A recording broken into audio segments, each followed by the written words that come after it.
Dakle, hoćeš da kažeš da si došao ovde iz drugog sveta?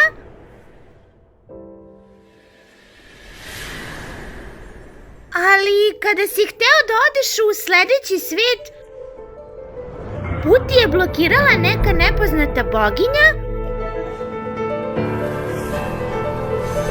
Stranci, vaše putovanje se ovde završava. Ko si ti? Zaštitnica nebeskih principa. Aroganciji čovečanstva je došao kraj.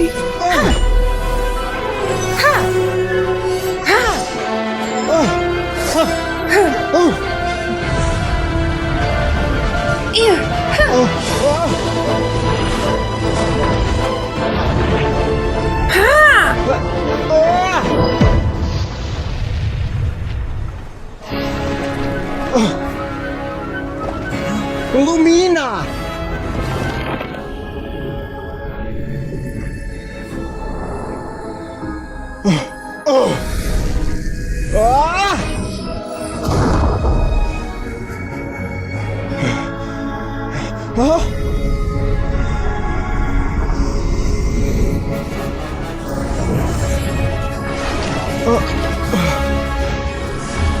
Čekaj, ne idi!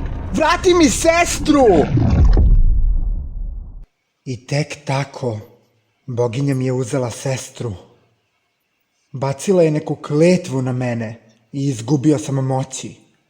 I iako smo nekada putovali od sveta do sveta, sada smo zarobljeni ovde.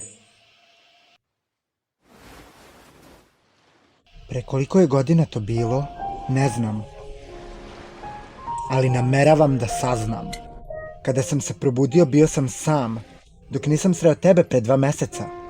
Da, Paimon ti zaista duguje za to, inače bi se verovatno udavila, tako da će Paimon dati sve od sebe da bude odličan vodič.